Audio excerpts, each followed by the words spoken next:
एक बार फिर से सक्सेस स्काईवे चैनल में आप सभी का हार्दिक स्वागत है। मैं इंजीनियर प्रभास कुमार कक्षा 12 मैथ का चौथा भाग लेकर आया हूं और जितने भी मेरे प्यारे बच्चे हैं वो डायरेक्ट चौथा भाग मत देखिएगा।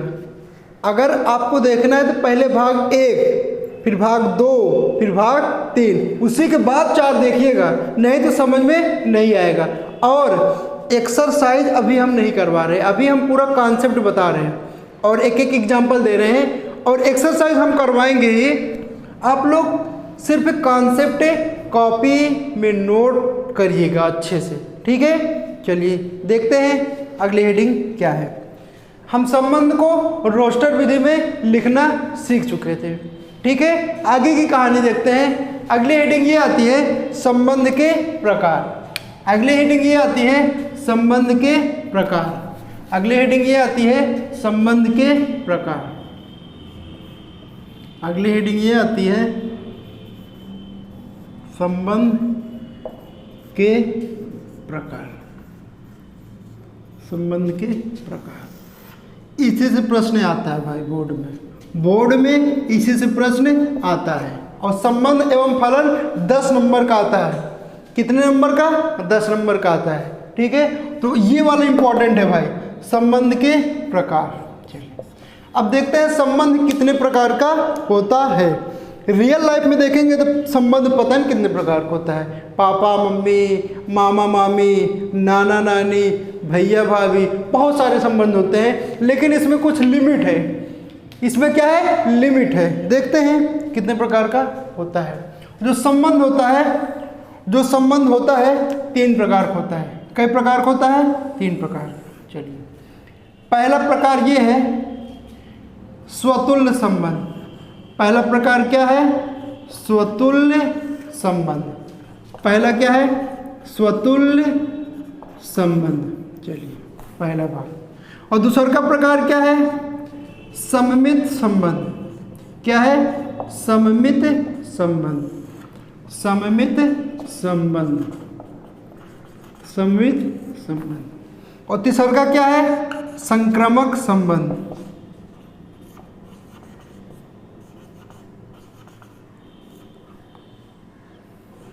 संबंध। और एक प्रकार का और होता है जो इसी तीनों पर आधारित होता है, वो होता है तुल्यता संबंध। तुल्यता संबंध। तुल्यता संबंध।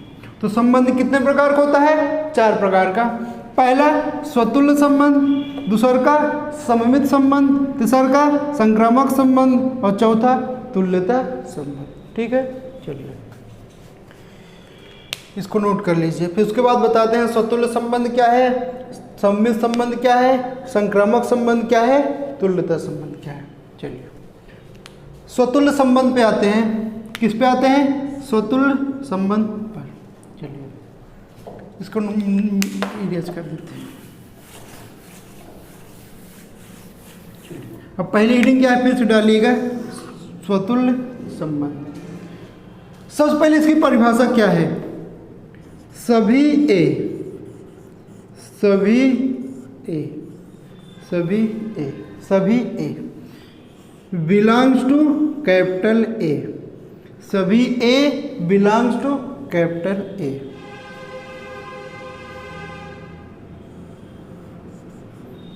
तब ए कामा ए बिलोंग्स टू आर। पहले लिख लीजिए स्वतुल्य संबंध का मतलब क्या होता है? सभी ए बिलोंग्स टू ए। सभी ए बिलोंग्स टू ए। इस तीर का मतलब तब ए कामा ए बिलोंग्स टू आर। चलिए इसका मतलब देखते हैं। इसका मतलब देखते हैं। सबसे पहले इसका मतलब बताते हैं। सभी ए, ये क्या है? हम बताए थे ये क्या होता है? समुच्चय होता है। ये क्या होता है? समुच्चय होता है। ये क्या है? समुच्चय है। और ये क्या है? अवयव है। भाई अगर संबंध देगा सवाल में तो क्या देगा? समुच्चय भी देगा। तो समुच्चय क्या है? ये वाला समुच्चय, ये वाला क्या है? संबंध है। और इसका मतलब ये हुआ ए कामा ए बिलोंग्स टू आर का मतलब ये हुआ, हम बताए थे भाई अगर ए बिलोंग्स टू ए है तो इसका दो मतलब बताए होंगे भाई। पहला मतलब ए का मान कहाँ से लेना है, कैपिटल ए से, और दूसरा मतलब ये बताए थे ये ए कहाँ है, समुच्चय ए में। तो वैसे ही इस ए कामा ए का मतलब ए कामा ए कहाँ रहना चाहिए, आर में। ए कामा ए ये जो क्रमित युग्म है कहाँ रहना चाहिए, आर में। चलिए ठीक है, पहले इसको नोट कर लीजिए, उसके बाद हम बताते हैं। चलिए स्वतुल्य संबंध, पहले सिर्फ इसको नोट करिए, उसके बाद हम बताते हैं सवाल में कैसे इसको अप्लाई करना है। ठीक है, चलिए अगले हेडिंग आती है सममित संबंध। अगले हेडिंग क्या आती है, सममित संबंध। सममित संबंध, अगले हेडिंग क्या आती है, सममित संबंध। सममित संबंध में क्या होता है, सममित संबंध में क्या होता है मेरे भाई, सभी देखो स्वतुल्य में अवयव कहाँ से लेना है, समुच्चय से लेना है। कहाँ से लेना है, समुच्चय से। लेकिन सममित संबंध में सभी ए comma B belongs to are. इसका मतलब ये हुआ जो तीर के पहले लिखा रहेगा, जो तीर के पहले लिखा रहेगा उसको अपने से लेना है। जो तीर के पहले लिखा रहेगा उसको अपने से लेना है, और तीर के बाद वाला रहना चाहिए। तीर के बाद वाला वैसा रहना चाहिए। अभी हम बताते हैं सवाल में, सममित में अगर ए कामा बी आर से लिए है इसको पलट दो, B comma A B belongs to R. अगर ये कंडीशन है, क्या है ये कंडीशन है, तो क्या है सममित संबंध। तीर के पहले हम अपने से चेक करेंगे, ए कामा बी का मान ले लो आर से। जैसे आर में कुछ भी आया, 1 कामा 2 कहा गया, 1 कामा 2 2 कामा 1, तो हम कह रहे हैं तीर के पहले ले लो, संबंध को कोई भी ले लो, 1 कामा अगर 2 ले लिए, हमको चेक करना है सममित, तो इसको पलट दो, 2 कामा 1 कहाँ रहना चाहिए, आर में। 2 कामा 1 है, हाँ भाई है, तो क्या होगा सममित। अभी आगे कहानी हम बताते हैं, पहले आप लोग इसको समझिए। ए कामा बी आर से लेना है, तब बी कामा ए कहाँ रहना चाहिए, आर में। ठीक है, चलिए ये क्या हो गया, सममित संबंध। पहले इसको नोट कर लीजिए बहुत अच्छे से, अभी हम बहुत सारे सवाल बताते हैं इसको। सममित संबंध। तीसरा क्या है, संक्रामक संबंध। तीसरा क्या है,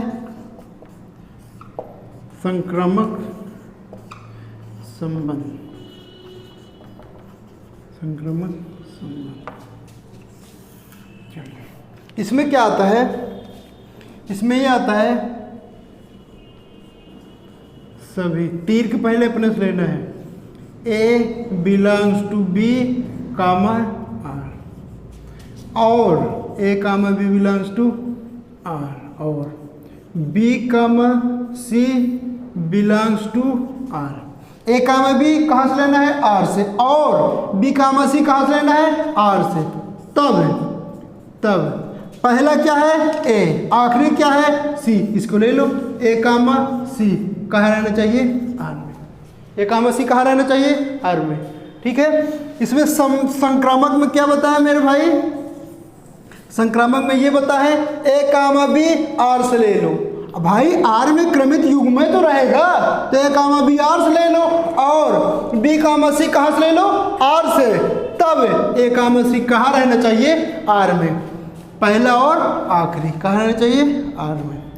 तीनों हो गया, स्वतुल्य हो गया, सममित हो गया, संक्रामक हो गया। ठीक है, चलिए चौथा संबंध एक और है, तुल्यता संबंध। इसको इरेज कर दें, चलिए इसको इरेज कर देते हैं। अच्छे से आप लोग नोट्स बनाइएगा भाई।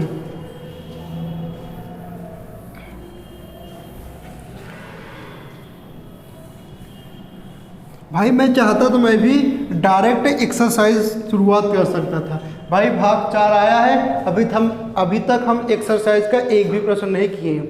अभी तक हम भाई कॉन्सेप्ट बता रहे हैं। क्या बता रहे हैं, कॉन्सेप्ट बता रहे हैं भाई। अगर हमको घर बनाना है तो डायरेक्ट घर नहीं बनाएंगे, पहले बालू लाएंगे, सीमेंट लाएंगे, ईंटा लाएंगे, सारा सामान इकट्ठा करेंगे, उसके बाद घर बन जाएगा। तो वही हम सामान की इकट्ठा कर रहे हैं, वही हम सामान इकट्ठा करें, उसके बाद हम एक्सरसाइज लगाएंगे, आराम से होगा, एकदम आराम से। चलिए देखते हैं आगे क्या है। चलिए चौथा प्रकार एक और प्रकार है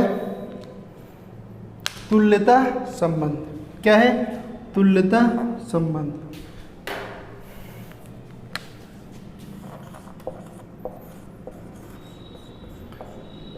तुल्यता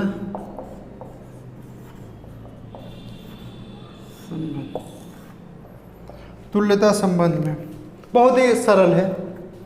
ऐसा संबंध, ऐसा संबंध, ऐसा संबंध, ऐसा संबंध जो, ऐसा संबंध जो स्वतुल्य भी हो, जो स्वतुल्य, सममित, स्वतुल्य, सममित और संक्रामक। ऐसा संबंध जो स्वतुल्य भी हो, सममित भी हो और संक्रामक भी हो। तो ऐसे संबंध को, ऐसे संबंध को, ऐसे संबंध को तुल्यता संबंध कहते हैं।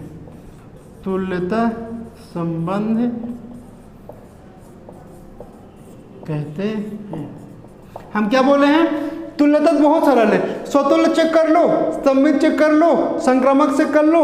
अगर स्वतुल्य भी है, सममित भी है, संक्रामक भी है, तो ऐसे संबंध को क्या बोलेंगे कि ये क्या है? तुल्यता संबंध। ठीक है, चलिए इसको नोट कर लीजिए अच्छे से। उसके बाद हम आते हैं प्रश्न पर। ठीक है, चलिए तुल्यता संबंध इरेज कर दें। ये हो गया संबंध के प्रकार। पहला संबंध के प्रकार में हम क्या बताए थे भाई? स्वतुल्य संबंध, संक्रामक, सममित और तुल्यता। ये हो गया संबंध के प्रकार। एक बार हम यहां बगल में लिख दे रहे हैं सममित। स्वतुल्य में क्या बताए थे? स्वतुल्य। स्वतुल्य में क्या बताए थे? सभी A बिलोंग्स टू A तब इधर देखते हैं। स्वतुल्य में क्या बताए थे मेरे भाई? स्वतुल्य, स्वतुल्य बताए थे सभी, रुकिए एक क्वेश्चन देखते हैं पहले। चलिए इधर देखते हैं क्वेश्चन नंबर पहला। क्वेश्चन नंबर पहला, अभी हम एक्सरसाइज नहीं लगवा रहे हैं, ठीक है, बस इसके बाद लगवाएंगे। एक सवाल हम देखते हैं एग्जाम्पल के तौर पे। बताओ, सवाल क्या है? बताओ दिया गया संबंध, दिया गया संबंध, दिया गया, बताओ दिया गया संबंध, बताओ दिया गया संबंध स्वतुल्य है। हम सिर्फ क्या पूछ रहे हैं? बताओ दिया गया संबंध क्या है? स्वतुल्य है। बताना है हमको स्वतुल्य है कि नहीं, स्वतुल्य है कि नहीं। सवाल दिया है प्राकृतिक संख्याओं का समुच्चय, प्राकृतिक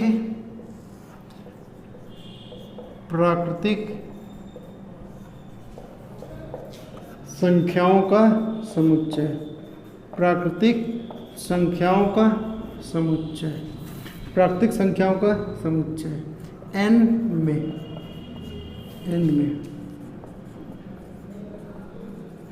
संबंध r बराबर, संबंध r बराबर a, b,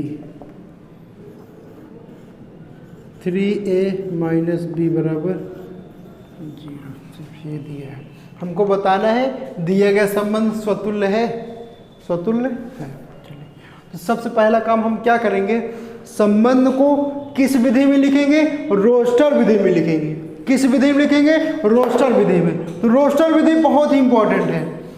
तो रोस्टर विधि में लिखने के लिए हम सबसे पहले क्या बताए थे, समुच्चय ढूंढेंगे। क्या ढूंढेंगे, समुच्चय ढूंढेंगे। आइए देखते हैं समुच्चय, प्राकृतिक संख्याओं का समुच्चय। तो समुच्चय तो हमको मिल गया, n बराबर में क्या रहेगा, 1 2 3 4 5, कहाँ तक जाएगा, अनंत तक जाएगा। सही है। चलिए अब इसके बाद संबंध लिख दो। क्या लिख दो, संबंध a comma b, a comma b, 3a minus B बराबर 0, 3a माइनस बी बराबर 0। ठीक है। चलिए अब आप लोग ये सोच रहे होंगे इसमें ये तो लिखा ही नहीं है a का मान कहाँ से लेना है, b का मान कहाँ से लेना है। जब कोई जानकारी न दे, जब कोई जानकारी न दे तब a और b का मान कहाँ से लेना है, समुच्चय से लेना है। कहाँ से लेना है, समुच्चय से लेना है। ठीक है। a का मान भी समुच्चय से लेना है और b का मान भी यहीं से लेना है। ठीक है। चलिए तो सबसे पहले हम क्या बताए थे, संबंध पर जाएंगे, इसको अलग करेंगे। 3a बराबर b, बड़ा ये है छोटा ये है। बताए थे बड़ा वाला मान अपने से रखेंगे, छोटा वाला मान स्वयं आएगा। तो बड़ा क्या है, a का मान कहाँ से लेंगे, समुच्चय से लेंगे। तो a बराबर क्या लेंगे, 1। a बराबर क्या लेंगे, 1। बड़ा अपने से लेना है, छोटा अपने आप आ जाएगा। a बराबर 1 लेंगे तो 3 गुणे 1 बराबर b, तो b बराबर कितना आएगा, 3। तो a बराबर 1 तो b बराबर कितना आ गया, 3। a बराबर 2 तो 3 गुणे a के जगह 2 रखेंगे तो बराबर b, तो b का मान कितना आ गया, 6। तो a बराबर 2 लिए हैं तो b बराबर 6 आएगा। a बराबर 3 लेंगे तो b बराबर 9 आएगा। ऐसे आएगा। आइए पहले बना लेते हैं। r बराबर a का मान कितना आया है, 1, तो b बराबर 3, a बराबर 2 तो b बराबर 6, a बराबर 3 तो b बराबर 9, a बराबर 4 तो b बराबर 12। कहाँ तक लेना है, कुछ लिमिट दिया ही नहीं, ऐसे डॉट डॉट बना दो। ये क्या हो गया, संबंध। ये क्या है, संबंध। अभी सवाल नहीं हुआ है। ये इस संबंध को रोस्टर विधि में लिखे हैं। अब सवाल रोस्टर विधि में लिखने के बाद अब बताओ हमको करना क्या है। हमको क्या करना है, हमको बताना है जो ये संबंध है क्या स्वतुल्य है। क्या बताना है, क्या ये संबंध स्वतुल्य है। आइए देखते हैं। तो हमको क्या बताना है, स्वतुल्य। तो सबसे पहले स्वतुल्य की कंडीशन लिखो। क्या लिखो, स्वतुल्य की कंडीशन। स्वतुल्य के लिए जो कंडीशन अभी लिखवाए थे वही लिख दो। क्या बताए थे, सभी, क्या बताए थे, सभी a बिलोंग्स टू a, तब तीर का मतलब तब a कामा a कहाँ होना चाहिए, r में। तीर के पहले हम अपने से लेंगे, तीर के पहले हम अपने से लेंगे और तीर के बाद होना चाहिए, तीर के बाद होना चाहिए। चलिए इस a का मान कहाँ से लेना है, समुच्चय से। यहाँ समुच्चय क्या है, n, तो n का मान क्या ले लो, a बराबर क्या ले लो, 1। समुच्चय जो ये है इसे a का मान कहाँ से लेना है, समुच्चय से। तो समुच्चय यहाँ क्या है, n, तो समुच्चय में a का मान क्या ले सकते हैं, 1 2 3 पारी वाली ले सकते हैं, सभी लेना है ना। तो अगर a बराबर 1 ले लिए, क्या ले लिए, a बराबर 1, तो इसका मतलब a के स्थान पे 1 लिख दो, 1, और बिलोंग्स टू समुच्चय क्या है, n, a का स्थान क्या है, n, समुच्चय तो n है ना। चलो अब देखो, तब क्या है, तब a के स्थान में क्या लिखो, 1, तो यहाँ पे लिख दो 1 कामा 1 बिलोंग्स टू r। अब ये होना चाहिए, ये तो अपने से लिए है और ये होना चाहिए। तो देखो 1 कामा 1 कहाँ रहना चाहिए, r में। क्या r में 1 कामा 1 कहीं दिखाई दे रहा है, नहीं दिखाई दे रहा है। इसका मतलब ये काट दो, ये नहीं है, 1 कामा 1 r में नहीं है। अच्छा अगला वो क्या ले सकते हैं, 2 ले सकते हैं समुच्चय में। जब 2 लेंगे, जब 2 लेंगे 2 बिलोंग्स टू n, तो a के स्थान क्या लिखेंगे, 2 कामा 2। क्या देखो r में है, कहाँ है, 2 कामा 2 कहाँ है, ये भी नहीं है। तो सभी अवयव अगर कहीं पर भी एक बार कट जाए, अगर कहीं पर भी एक बार कट जाए, इसका मतलब वो संबंध नहीं है। अगर कहीं पर भी एक बार कट गया, एक बार और बाकी सब बार है और एक बार कट गया, तो वो संबंध नहीं है। अतः अतः दिया गया संबंध, दिया गया अतः दिया गया संबंध स्वतुल्य नहीं है, स्वतुल्य नहीं है। एकदम सिंपल है भाई, लेकिन आप पूरा एक एक भाग देखिए आराम से, ठीक है। तो आज की क्लास यहीं पे ख़त्म करते हैं और इस वीडियो को ज़्यादा से ज़्यादा लोगों तक पहुंचाइए जो इस वीडियो के असली हकदार हैं, जिनके पास पैसा नहीं है, जिनके पास जो पढ़ने की बहुत इच्छुक है लेकिन उनके पास कोई साधन नहीं है, कोई स्रोत नहीं है। तो प्लीज़ आप इस वीडियो को उस बच्चे तक ज़रूर पहुंचाइए। अगर समझ में आया हो तो लाइक करिए, कमेंट करिए, शेयर करिए और सब्सक्राइब करिए। धन्यवाद।